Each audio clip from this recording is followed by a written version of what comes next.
hour experience where you engage your community and learn how it is to live in a low-income situation or family. You have a first hour that's broken into 4 15-minute weeks, and you form families with unique identities and learn how to struggle to make ends meet month to month or week to week, and to see how your living situation is when you have to kind of prioritize what you need to pay for, kind of who you need to take care of, and you interact with various resource places that you would have to interact with every day, kind of your employer, Social Security, things like that, and you really feel the stress of trying to get everywhere at once to just make the regular week work.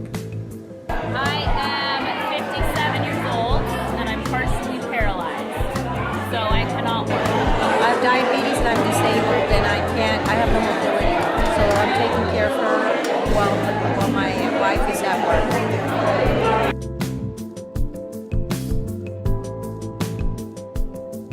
My name is Sylvia Martin. My name is Sherelle Hayes. And my story actually starts way back in childhood.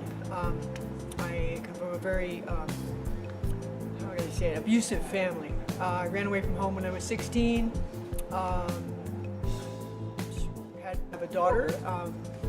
We recently became reacquainted because that was one of the things that happened to me. I lost my daughter when she was about 5 years old.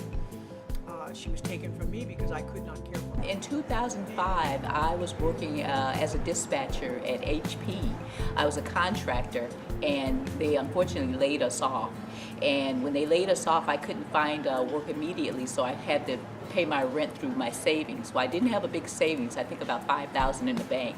And it slowly dwindled, it slowly diminished. And I was thinking, oh my goodness, I can't find anything right now. I was looking everywhere for a job and couldn't find a job. And realized that I didn't have any money in the bank, and what am I going to do? I can't pay my rent. Well, unfortunately, I had exhausted my asking family and friends for money to help me, and I found myself having to make a choice of where do I go? So I ended up in a homeless shelter. It was humiliating. I had my 5-year-old son with me at the time. We both didn't know what to do.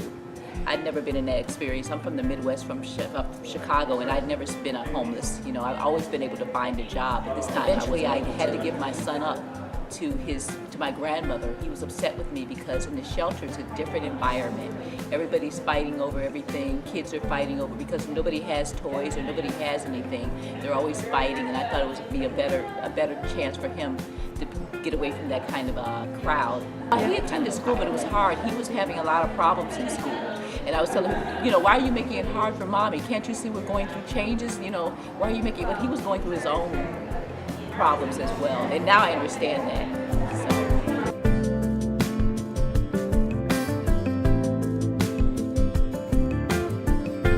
My name is Ernie, passes from class. I'm from a grocery store. That over there gave me a $50 voucher, but now I don't think I'm going to get there before they go. Heather Sullivan from the police department. We had to turn it in for money. I hit my head in school, but I can't go back to school until I go see a doctor, but we don't have health care for me to go see a doctor, so I'm out of bed.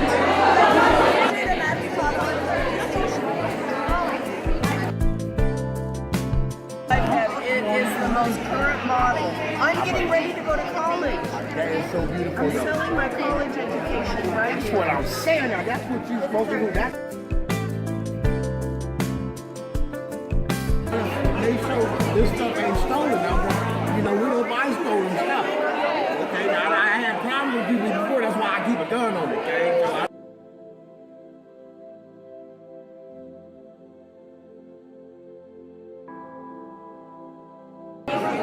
I'm homeless.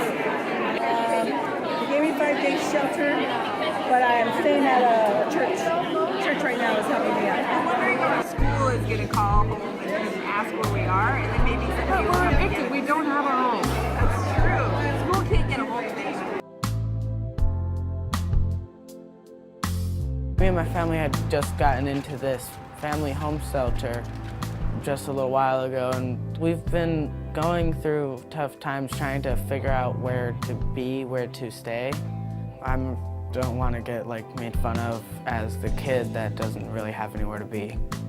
Because I wasn't raised in a world where things were to be worried about or there was a lot of stress. So now that there's all this stress and I'm at an age where it's already tough as it is to understand things, it's already that tough. So just trying to be okay is what I'm looking after. We've been searching for affordable housing, like hard on the pavement since December 2013. The waiting lists for those are so long. We've got some apartments that we're on waiting lists for that are 2 to 5 years, some that just give us a range of several years. And we're not the only ones. There are literally hundreds and thousands of other families that are in the same exact situation.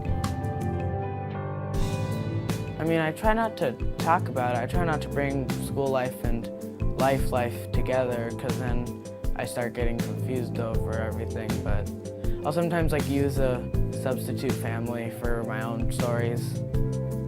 Sometimes, like it'll be like somebody's all, oh, the housing's getting terrible. I'm all, oh yeah, I know this kid who's going through some hard times, and then everybody else will be like, oh, hate to be that person. That just doesn't help with the whole trying to keep things together.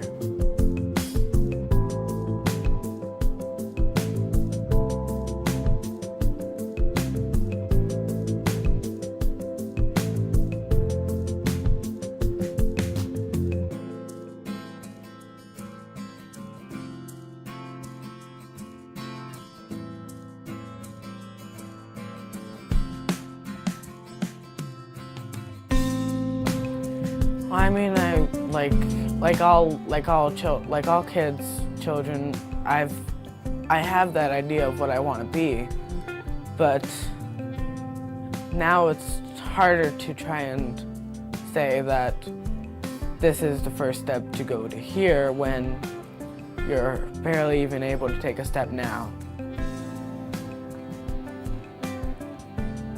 That just makes it harder to say, oh, I want to be a musicianist. Say, I wouldn't mind that, and like, well, maybe I'll be an athlete or something, but can't say for sure because can't get through what we're going through yet. And it's just hard to figure out what's going on without forgetting what's going on now.